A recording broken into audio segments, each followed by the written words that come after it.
Pacifica, this is Democracy Now! You always have to be prepared to walk. I could have signed an agreement today, and then you people would have said, oh, what a terrible deal, what a terrible thing he did. No, you have to be prepared to walk. A historic summit to denuclearize the Korean peninsula ends without an agreement, President Trump abruptly walking away after Kim Jong-un demanded the U.S. lift sanctions on his country. We'll go to the site of the summit, Hanoi, Vietnam, for the latest. Then President Trump's former personal attorney and fixer, Michael Cohen, testifies on Capitol Hill for more than 5 hours, directly accusing Trump of committing crimes before and after he became president. I am ashamed that I chose to take part in concealing Mr. Trump's illicit acts rather than listening to my own conscience. I am ashamed because I know what Mr. Trump is. He is a racist, he is a con man, and he is a cheat. All that and more coming up.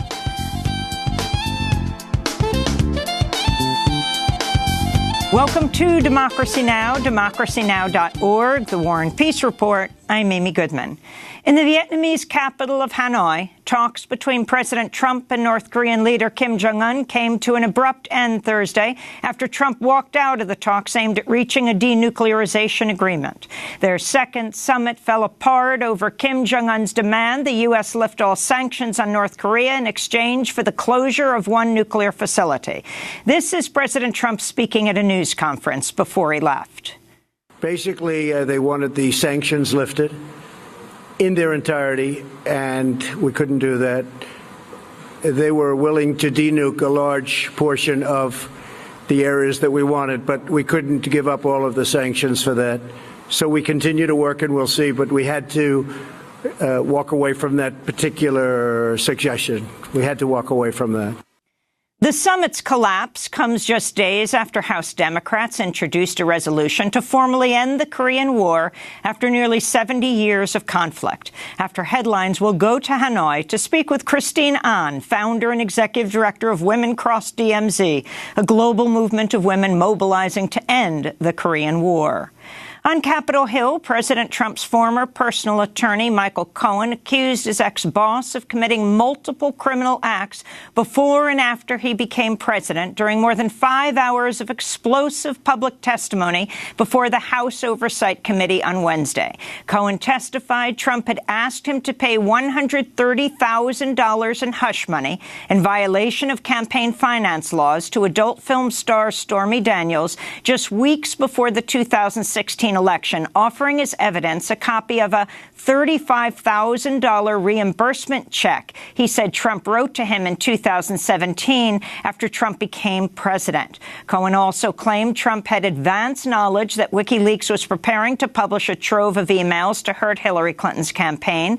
Cohen also confirmed the president repeatedly checked in about the status of a proposed Trump Tower Moscow project well into the 2016 campaign, despite his public claims to the contrary.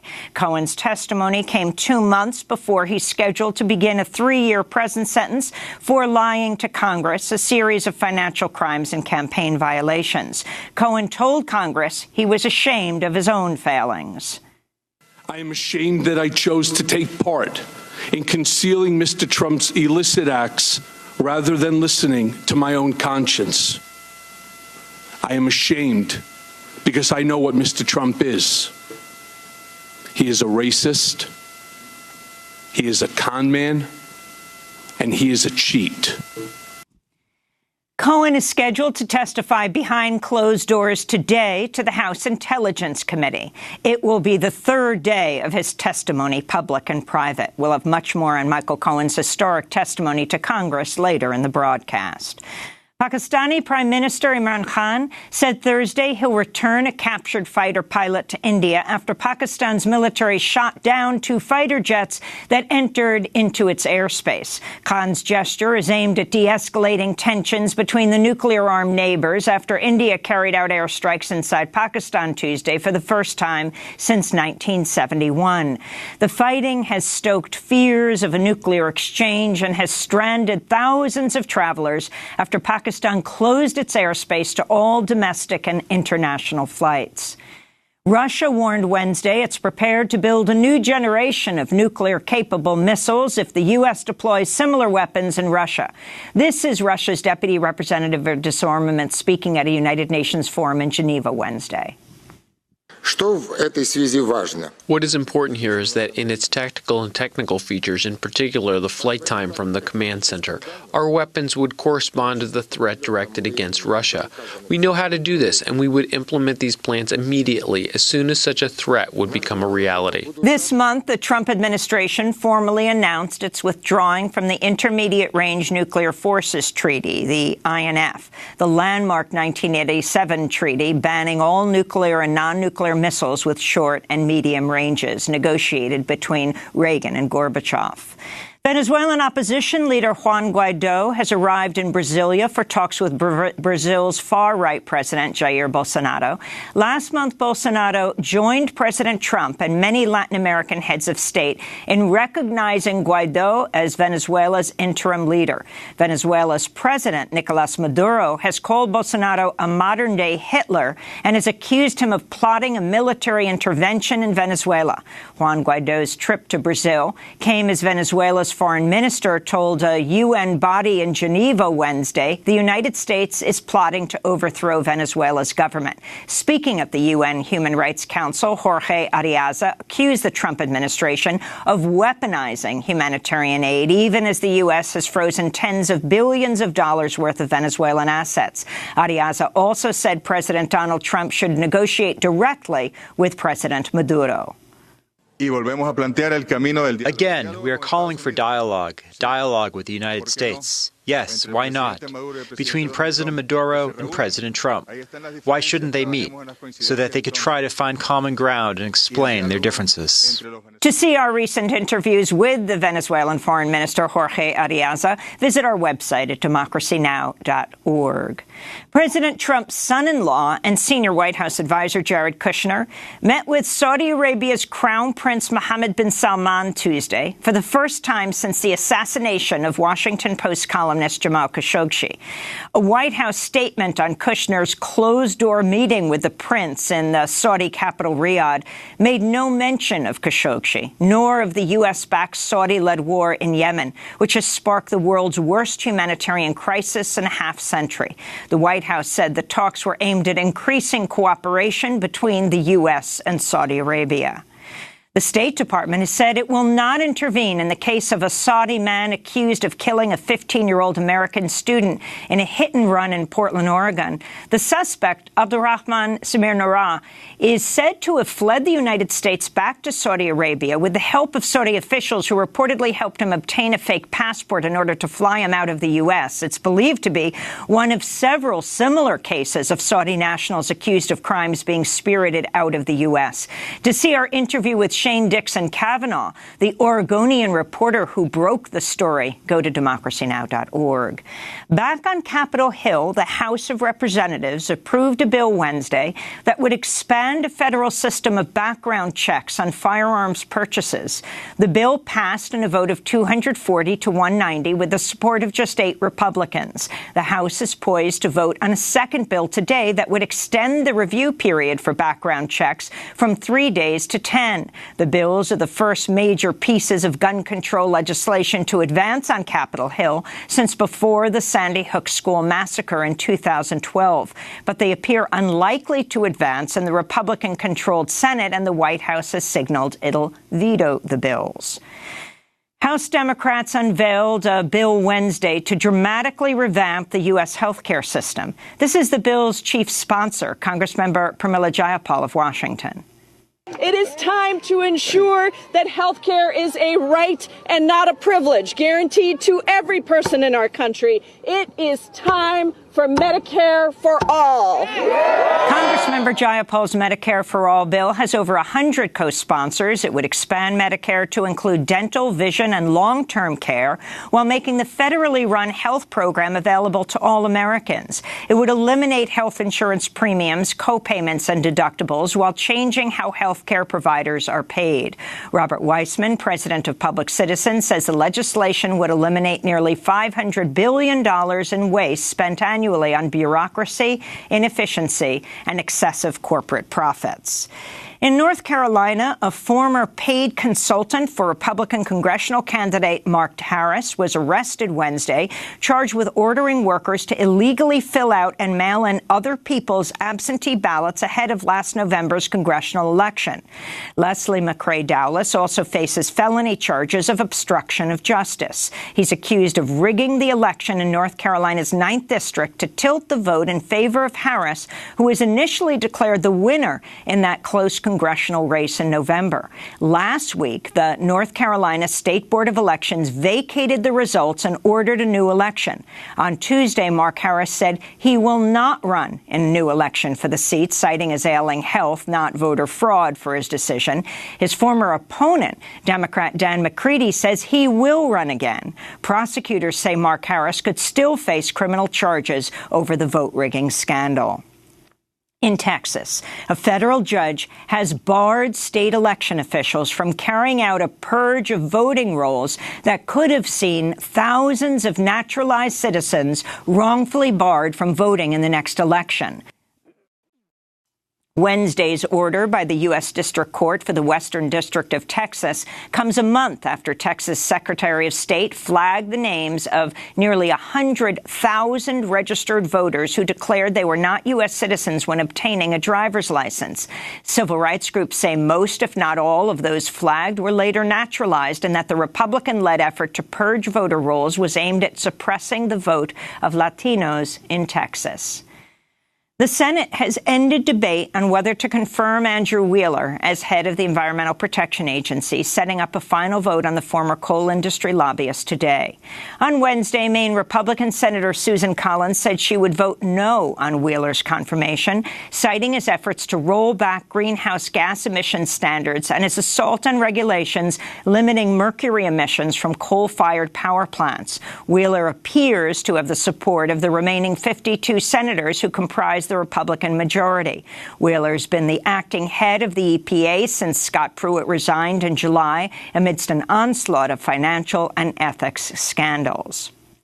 And in London, police arrested 9 climate activists Wednesday as they nonviolently blocked the entrance to a hotel where a petroleum industry conference was underway. Some of the activists superglued themselves to the hotel's windows and doors, forcing police to spend about 2 hours removing them as the International Petroleum Week conference met inside. In a statement, activist Sam Knights of the group Extinction Rebellion said, quote, "These companies are destroying our planet. We have to start talking about that. We have to start pointing out again and again that their business model is based on the mass murder of hundreds and millions of people." And those are some of the headlines. This is Democracy Now!, democracynow.org, The War and Peace Report. I'm Amy Goodman. We begin today's show in Hanoi, Vietnam, where talks between President Trump and North Korean leader Kim Jong-un came to an abrupt end Thursday after the leaders failed to reach a denuclearization agreement.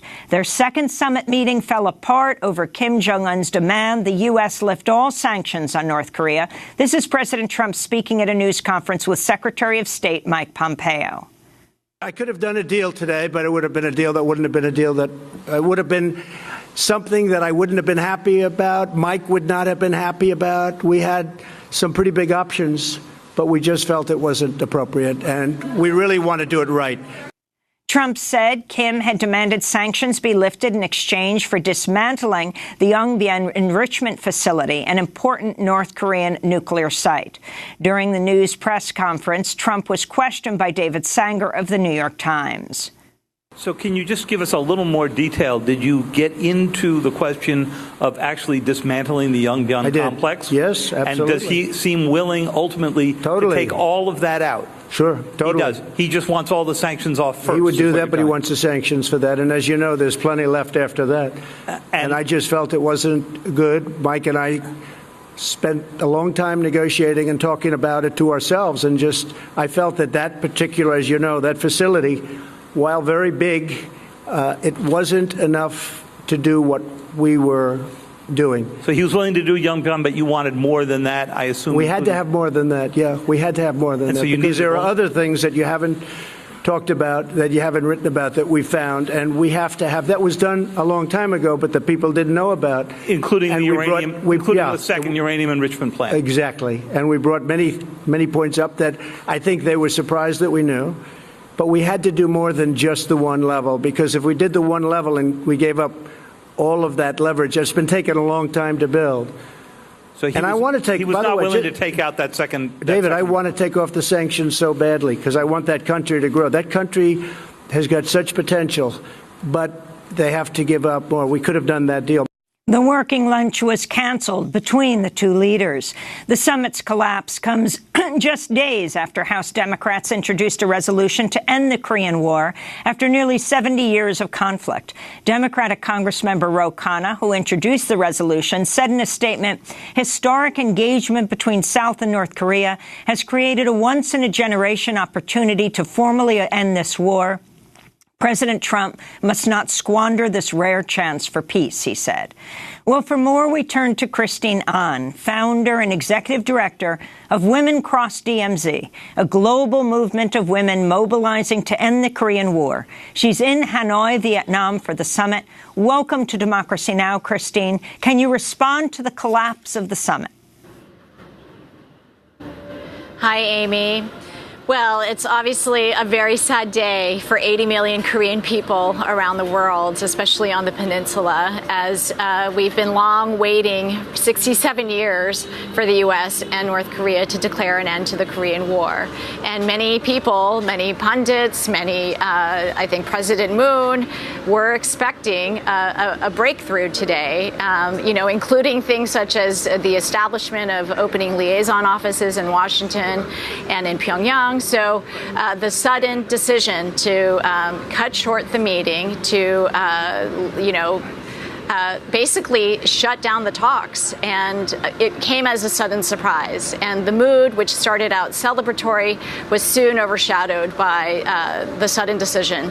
And the announcement that Trump made that North Korea was demanding the full lifting of sanctions. And so, I want to first start by saying, we don't know what the full picture is. And in fact, there have been now some reports coming out, especially from South Korea. The former Minister of Unification is suggesting that Bolton, of course, once we saw the picture of the table and we saw Pompeo and we saw Bolton, that was a red flag that something was going to be derailed. And so what we understand from the South Korean side is that that Bolton was insisting that biological and chemical weapons were to be part of the package. And so North Korea obviously shifted their position and called for full lifting of sanctions. So we don't know what the full picture is. We obviously have to hear from the North Korean side, but I wouldn't just quickly take Trump's line that North Korea was asking for something that was unreasonable,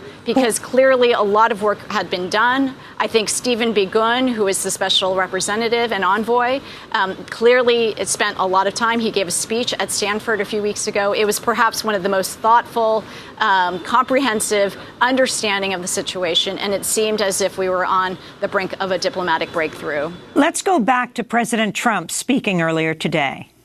The inspections on North Korea will take place, and if we do something with them, we have a schedule set up that is very good. We know things that, as David was asking about certain places and certain sites, there are sites that people don't know about that we know about. We would be able to do inspections, we think, very, very successfully. Interesting, Christine. President Trump was not extremely critical of the North Korean leader. He was not being defiant. He got some help from Sean Hannity, who was in the audience, almost reminding him saying something along the lines of President Trump, of course, President Reagan walked away at Reykjavik, and that was just a strategy, he said. But your thoughts on where you think this will head? President Trump saying maybe they'll meet again soon, or maybe it'll be a very long time from now. Well, I mean, there are two things that give me hope in this current moment. One is, I mean, actually the rapport, if you actually see the rapport that Trump and Kim have established, I mean, you need the leaders of the two countries to have good rapport. And clearly there is something there. And, you know, the fact that Trump said two things in his press conference really surprised me. One was he put a dollar bill, the amount, a price tag on the U.S. war drills. He said they cost $100 million. It's a huge waste of money. The other thing he said was that the sanctions harm the people of North Korea and that he wouldn't be adding more new sanctions. I think that's a great outcome. It's a great foundation, but we need to continue to build on it. We need to push for it.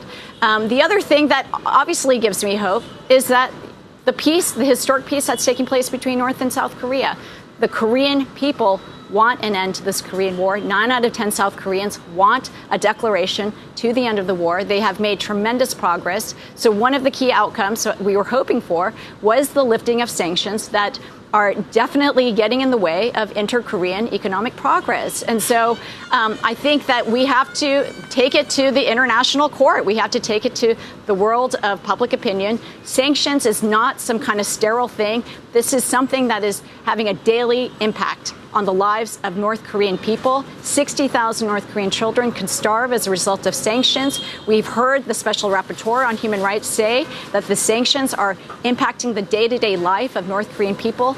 You know, this is not just a game of politics. This is a game of people's lives. This is not a game. And I think that there's an urgency, not just for the people that are living in North Korea, but think about the people of the Korean Peninsula, where they have lived for 70 years of a constant threat of war breaking out, intentionally or accidentally. This is not a game, and this is a moment where the international community must put pressure, whether at the UN level, and put pressure on the countries that have been siding with the United States and say, this is enough. This is enough. Korea wants peace, and the international community has a responsibility to support it. Christine An, can you talk about the role of South Korea's president, Moon Jae-in, in facilitating the North Korea-U.S. negotiations? I mean, he's been absolutely essential. And the good news is that Trump asked his support after he left today, that he really wanted his support and, you know, continuing to play this facilitating role. But, you know, we would not be in this place were it not the incredibly effective diplomacy by President Moon.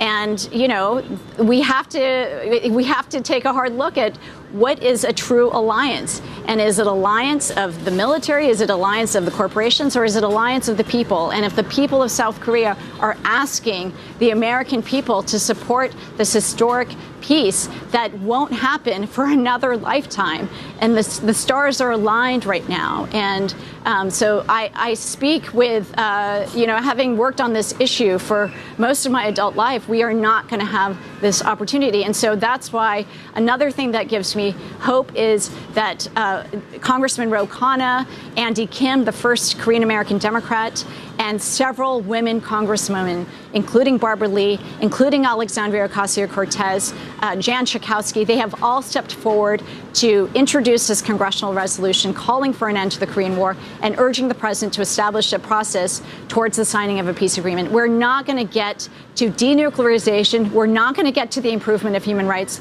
until we get to peace. And, you know, declaring an end to the Korean War was going to be a first step, but it's not enough. It's not a legally binding agreement, and we need to push for this. And as I wrote in an op-ed with Gloria Steinem in the Washington Post, the Korean War is America's oldest war. It inaugurated the military-industrial complex. It set forth the U.S. foreign policy to be the world's military police. I don't think Americans want that anymore. And we have this historic opportunity to end America's oldest war. We have a U.S. Congress that is the most representative ever of the American population, and we have the greatest number of women in Congress right now. This is the moment now to push for this war. It's not just a symbolic thing, but think about, I live in Hawaii, where there's the U.S. Pacific Command. Think about how much is invested in preparation for war with North Korea. Clearly, there's China behind that, but think about what we can do. We'll never be able to achieve the bold vision for Medicare for all or free college tuition or a new Green Deal unless we tackle the $700 billion budget that is currently being invested. And North Korea is the greatest, allegedly the greatest U.S. foreign policy challenge. We have a golden opportunity. The Korean people want peace. It's time for the American people to stand up with them and urge the president. And if not, and if President Trump is not movable, then we have to try the U.S. government. And that's where Congress has a role to play, not just to authorize war, but they have a role to declare peace. Christine Ahn, you were among hundreds of women who wrote a letter jointly to Donald Trump and to Kim Jong-un calling for peace and saying peace women should be at the table. Can you explain? Absolutely. I mean, I think right now the fragility of the talks shows that we have to democratize this process. We can't leave it just in the hands of Donald Trump and Kim Jong-un. It needs to have it's not just a war, a 70-year war between the leaders of the two countries. We have had generations of propaganda. We've always seen North Korea through a prism of war. And we need to have people-to-people engagement. That is what's going to bring genuine peace. And we know that when women are included in the peace process, it leads to a peace agreement. And not just a peace agreement, but a really durable one. And when half the world's population isn't part of shaping a peace agreement that reflects the desire of half the world's population, it's not going to obviously be a just and sustainable one. So we're demanding that there is a process that includes civil society and that includes women's rights groups, because we have seen the record in 40 conflicts around the world. In all but one case, when women's groups were involved in the peace process, it led to a peace agreement. And we want to see denuclearization. We want to see peace. We want to see the improvement of human rights. We'll never get there until there is a true peace, until war is taken off the table. Christine, finally, I want to ask about Otto Warmbier, the American student who was imprisoned for more than 17 months for trying to steal a propaganda sign in a North Korean hotel. Died in June 2017, a week after he was released from a North Korean prison and returned to the U.S. in a coma. When Trump was asked if he discussed Warmbier with Kim Jong-un at the Hanoi news conference, Trump said, quote, "He tells me he didn't know about it, and I will take him at his word. Those prisons are rough. They're rough places, and bad things happen, but I don't believe he knew about it," he said. Your response? Well, I believe that it's very possible that Kim Jong-un wouldn't know, and that perhaps those that were overseeing Otto Warmbier's condition didn't know what to do when, you know, if what they're saying is that he fell into a coma and that they didn't have the proper medical ability to treat him. But what we do know is that when he returned, when his body was returned back to the United States, the doctor that received him basically did a full examination. And she basically held a press conference after the Warmbiers did and said, "I examined his body. And this is not the sign of, there wasn't torture. In fact, you know, for his condition, he was he was very well taken care of." And that, unfortunately, there was a really great piece. I think it was in GQ, because the author couldn't find it, could find another publication. But people should read that. It's an incredibly insightful view into the complexity of what took place. But I think that's a really important point that is obscured in the media and definitely hidden, is that the doctor that received him had a completely different narrative about the condition when he returned to the United States. Of course, I mean, it is a tragic situation. And there was a question of why he was held at all for that length of time. Oh, absolutely. I mean, you know, it's an absurd thing. North Korea should have released him. There was no reason to do that.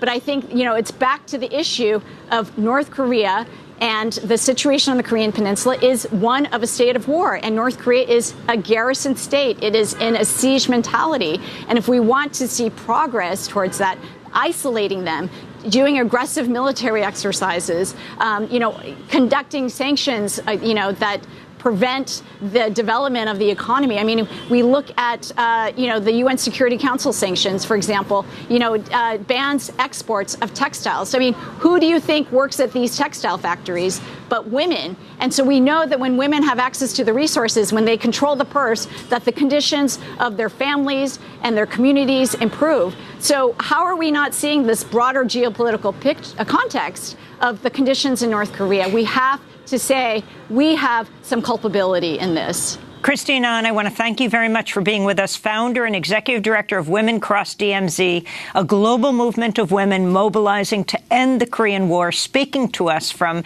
Hanoi, Vietnam, where the U.S.-North Korea summit has broken down. President Trump has left, but we'll continue, of course, to cover this story. And we'll link to the joint letter to both leaders from hundreds of women around the world calling for an end to the Korean War. This is Democracy Now! When we come back, highlights from the testimony on Capitol Hill yesterday of Michael Cohen. Stay with us.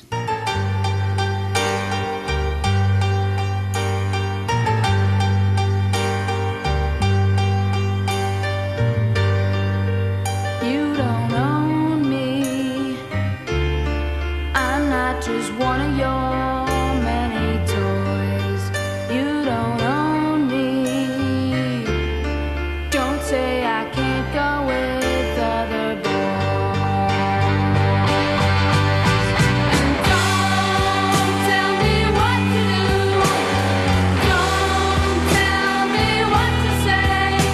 And please, when I go out with you, don't put me on display. You don't own me. Don't try to change me in any way. You don't own me. Don't tie me down, 'cause I'll never stay. You Don't Own Me, sung by Joan Jett. This is Democracy Now! I'm Amy Goodman. President Trump's former personal attorney and fixer, Michael Cohen, has accused his old boss of committing multiple criminal acts before and after he became president. Cohen made the charges during more than 5 hours of explosive public testimony on Capitol Hill Wednesday. He provided evidence that Trump had violated campaign finance laws by paying hush money to women. He accused the Trump Foundation of committing fraud by using the tax-exempt organization for personal purposes. Cohen said Trump lied when he said he couldn't release his tax returns because they were being audited. He said Trump routinely deflated his assets to reduce his taxes while inflating them in order to win bank loans. Cohen claimed Trump had advanced knowledge that WikiLeaks was preparing to publish a trove of emails to hurt Hillary Clinton's campaign. Cohen also confirmed the president repeatedly checked in about the status of a proposed Trump Tower Moscow project well into the 2016 campaign, despite his public claims to the contrary. But Michael Cohen said he had seen no direct evidence that Trump had colluded with Russia during the 2006 campaign. Cohen also said he fears there would not be a peaceful transition of power if Trump loses the 2020 election. Michael Cohen's testimony came 2 months before he's scheduled to begin a 3-year prison sentence for lying to Congress a series of financial crimes and campaign violations. Cohen told Congress he was ashamed of his own failings. Never in a million years did I imagine, when I accepted a job in 2007 to work for Donald Trump, that he would one day run for the presidency, to launch a campaign on a platform of hate and intolerance, and actively win. I regret the day I said yes to Mr. Trump. I regret all the help and support I gave him along the way. I am ashamed of my own failings and publicly accepted responsibility for them by pleading guilty in the Southern District of New York. I am ashamed of my weakness and my misplaced loyalty, of the things I did for Mr. Trump in an effort to protect and promote him. I am ashamed that I chose to take part in concealing Mr. Trump's illicit acts rather than listening to my own conscience. I am ashamed because I know what Mr. Trump is. He is a racist, he is a con man, and he is a cheat.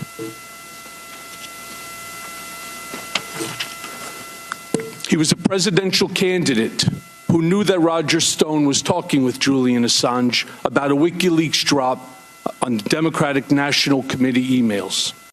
Michael Cohen accused President Trump of repeatedly lying during the 2016 campaign when he said he had no dealings with Russia. There were at least a half a dozen times between the Iowa caucus in January of 2016 and the end of June when he would ask me, "How's it going in Russia?"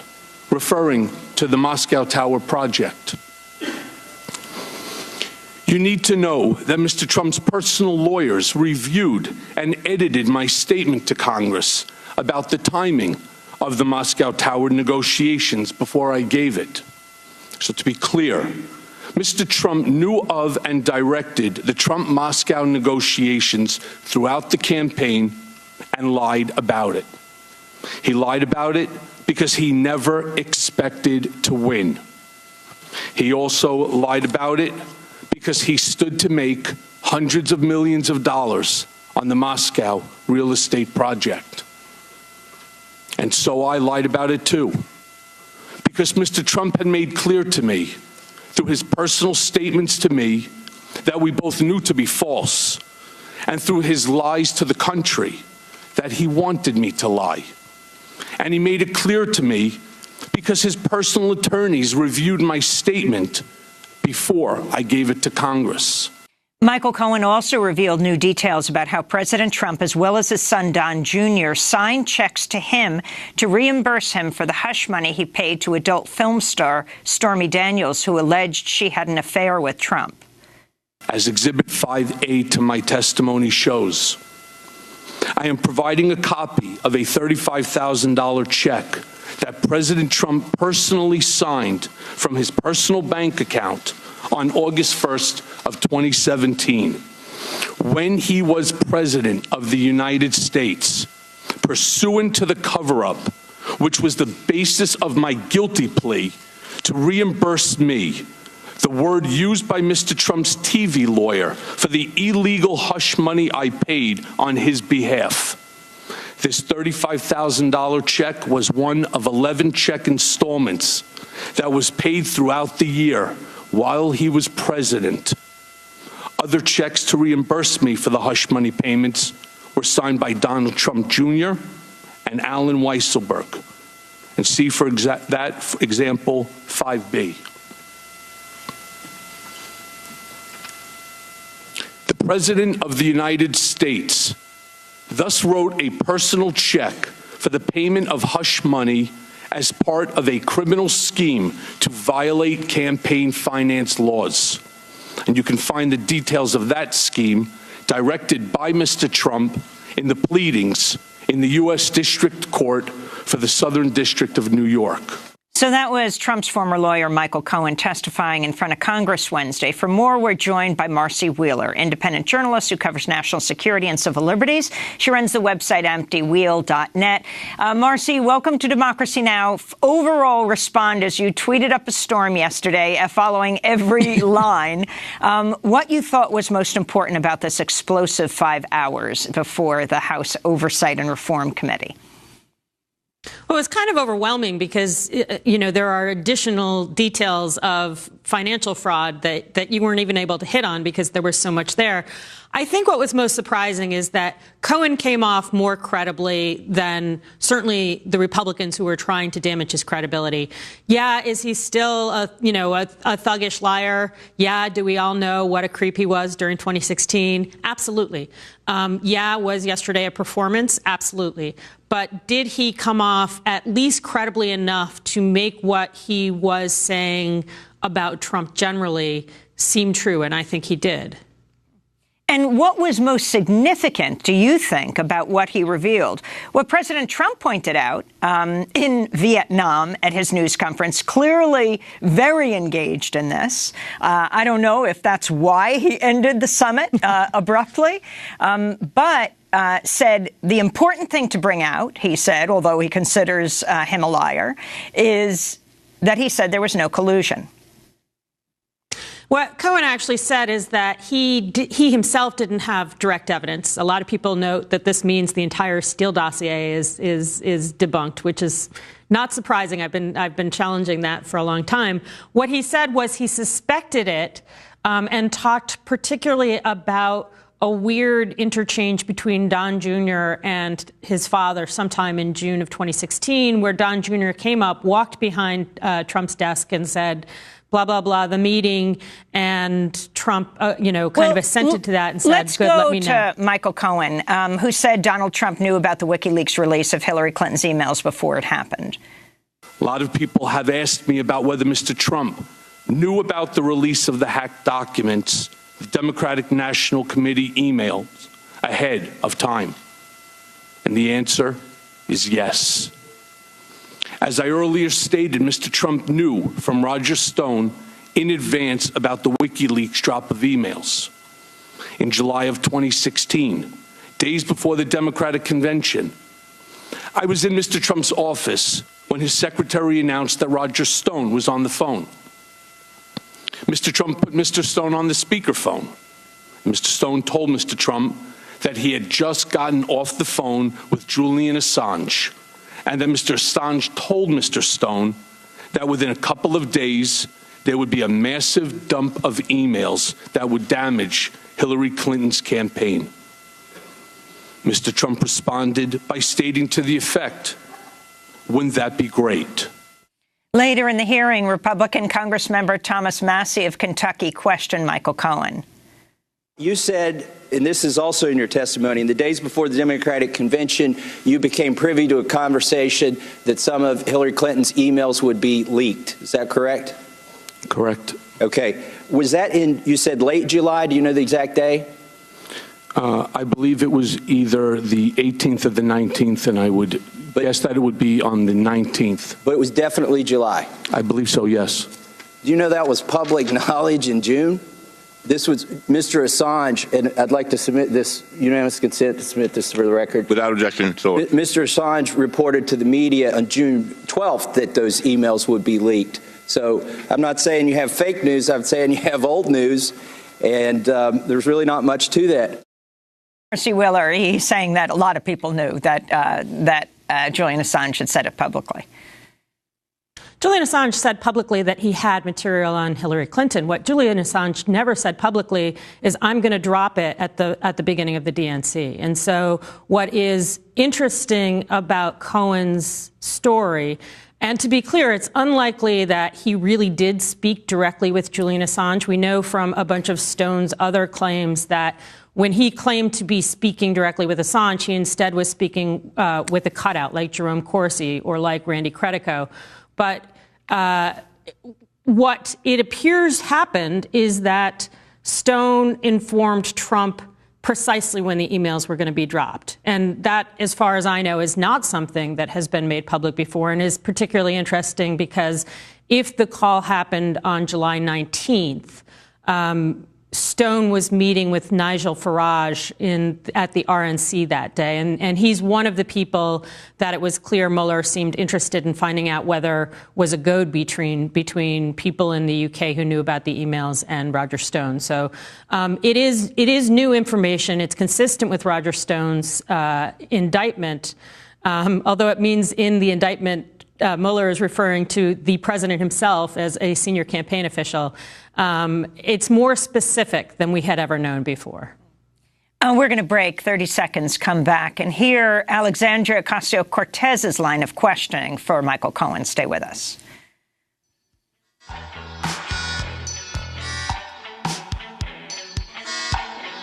Take me, dance with me. I want to be everything a man should be. The world is shrinking, but as they dance, the dollar is falling. Do you love me? Do you love me? The world is shrinking, but as they dance, the dollar is falling. Do you love me?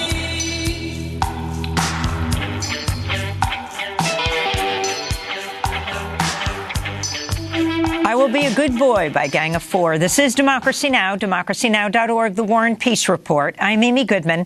As we go now to New York Democratic Congressmember Alexandria Ocasio-Cortez questioning Michael Cohen at yesterday's House hearing. My colleague from Vermont had asked you several questions about AMI, the parent company of the National Enquirer, and in that you mentioned a treasure trove, a quote treasure trove of documents in David Pecker's office relating to information assembled from all these catch and kill operations against people who potentially had damaging information on the president. You also mentioned that the president was very concerned about the whereabouts of these documents and who possessed them. Does that treasure trove of documents still exist? I don't know. I had asked David Pecker for them. So you would say the person who knows the whereabouts of these documents would be David Pecker? David Pecker, Barry Levine, or Dylan Howard. Okay, thank you. Secondly, I want to ask a little bit about your conversation with my colleague from Missouri about asset inflation. To your knowledge, did the president ever provide inflated assets to an insurance company? Yes. Who else knows that the president did this? Alan Weisselberg, Ron Lieberman, and Matthew Calamari. And where would the committee find more information on this? Do you think we need to review his financial statements and his tax returns in order to compare them? Yes, and you'd find it at the Trump org. Mr. Cohen, I want to ask you about your assertion that the president may have improperly devalued his assets to avoid paying taxes. According to an August 21st, 2016 report by the Washington Post, while the president claimed in financial disclosure forms that Trump National Golf Club in Jupiter, Florida, was worth more than $50 million, he had reported otherwise to local tax authorities that the course was worth, quote, no more than $5 million. Mr. Cohen, do you know whether this specific report is accurate? It's identical to what he did at Trump National Golf Club at Briarcliff Manor. Do you know, to your knowledge, was the president interested in reducing his local real estate bills, tax bills? Yes. And how did he do that? What you do is you deflate the value of the asset, and then you put in a request to the tax department for a deduction. Thank you. Now, in October 2018, the New York Times revealed that, quote, President Trump participated in dubious tax schemes during the 1990s, including instances of outright fraud that greatly increased the fortune he received from his parents. It further stated from Mr. Trump, quote, he also helped formulate a strategy to undervalue his parents' real estate holdings by hundreds of millions of dollars on tax returns, sharply reducing his tax bill when those properties were transferred to him and his siblings. Mr. Cohen, do you know whether that specific report is accurate? I don't. I wasn't there in 1990s. Who would know the answer to those questions? Alan Weisselberg.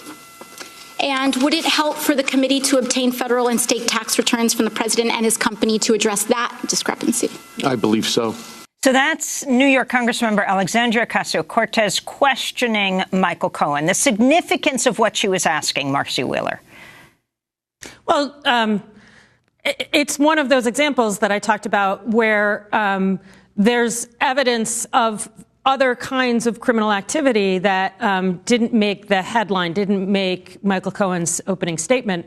And in this case, AOC kind of laid the groundwork for this committee or any other congressional committees to get his tax returns, to get the tax records from these golf courses, to get, to pull in AMI, National Enquirer, to ask whether there's compromising information that they've held out over Donald Trump. And so in 5 minutes, this freshman congresswoman just laid out a whole investigative plan for 3 more topics into Donald Trump's potentially criminal activities. And this issue of the treasure trove and the safe over at National Enquirer, at AMI, the parent company, what is in this, and David Pecker's knowledge about what exactly Trump was concerned about and who has this treasure trove right now? Right. The term is catch and kill. So for years, anytime some embarrassing or scandalous story would sort of float out there about Donald Trump's conduct, National Enquirer would hear about it or often get offered the story, and then they would get the person's story rights, pay for them, and basically kill the story. And they had done that with a couple of the accusations of affairs, but we would assume that the stories are similar kinds of things, accusations of affairs. There was the love child story that was one of those. And that he said was those false. Those stories would of Trump potentially fathering a child with one of the staffers. That Michael Cohen said building. They said was false. Right. He said he never found that story. Those are the kinds of stories, though. But they paid $15,000 to kill it anyway. Right. Right. Sure. It was the election season. And a lot of people have noted that one wasn't named in his charging documents as one of the hush money stories. But nevertheless, there's all these stories. National Enquirer's been doing this for years, and it is a legitimate story about where those stories currently are, where they legally are, and whether National Enquirer has any kind of leverage over the president because they've got all his secrets. You know, race was an undercurrent of this whole hearing. You had, of course, Michael Cohen starting off by calling President Trump a racist. I want to turn to North Carolina Republican Congressmember Mark Meadows, who heads up the Freedom Caucus, who introduced Department of Housing and Urban Development appointee Lynn Patton, an African-American woman, in an attempt to disprove Cohen's claims that Donald Trump is a racist. Mr. Cohen, do you know Lynn Patton? I'm right here. Oh, yes, sir. Do you know Lynn Patton? Yes, I do. I asked Lynn to come today in her personal capacity to actually shed some light. How long have you known Ms. Patton? I'm responsible for Lynn Patton joining the Trump Organization and the job that she currently holds. Well, I'm glad you acknowledged that, because you made some very demeaning comments about the president that Ms. Patton doesn't agree with. In fact, it has to do with your claim of racism. She says that as a daughter of a man born in Birmingham, Alabama, that there is no way that she would work for an individual who was racist. How do you reconcile the two of those, Mr. As neither should I, as the son of a Holocaust survivor. But, Mr. Cohen, I guess what I'm saying is I've talked to the president over 300 times. I've not heard one time a racist comment out of his mouth in private. So how do you reconcile it? Do you have proof of those conversations? Well, Congresswoman Rashida Tlaib of Michigan later responded to Congressman Meadows. Just to make a note, Mr. Chairman, just because someone has a person of color, a black person working for them, does not mean they aren't racist. And it is insensitive that some would even say it's the fact that someone would actually use a prop, a black woman, in this chamber, in this committee, is alone racist in itself. Well, since yesterday's hearing, a video has resurfaced of North Carolina Republican Congressmember Mark Meadows making a racist joke about President Obama in 2012. Good to be here with you today. I thank you so much for allowing me just a few minutes to talk with you and share a few things. But, you know, it's interesting when the more we find out, the more we realize how wrong the direction we're going. And so what we're going to do is take back our country. 2012 is the time that we're going to send Mr. Obama home to Kenya or wherever it is. We're going to do it. Send Obama home to Kenya or wherever it is. Marcy Wheeler. Right, and there was a big to-do at the end of the hearing about whether or not Congresswoman Tlaib had stepped over bounds, over congressional rules on insulting a colleague. But right, I mean, and Elijah Cummings said something very interesting, who is the chair of the House Oversight Committee. He said, people may not know, but Mark Meadows is, he said, actually my best friend. That was one of the craziest pieces of news out of the entire hearing. I admit, I think people are puzzling through that. And another thing that Meadows did at the end of the hearing was Cummings had said, hold off on submitting all these articles until we're done. There were just a few members of Congress left. One was AOC, one was Congresswoman Presley, and one was Congresswoman Tlaib. And so you had three women of color waiting for their turns, having waited all day. And Mark Meadows didn't follow Cummings's request and basically tried to stall Tlaib just minutes before she said that was a racist act. And then he, threw a tissy fit. It was amazing. Ayanna Pressley called out the racism, the freshman congresswoman, first African-American congresswoman to represent Massachusetts. You had Brenda Lawrence, also of Detroit and Michigan, talking about the racism of President Trump. Right. And Cohen said one of the reasons he started thinking differently about Trump was Charlottesville.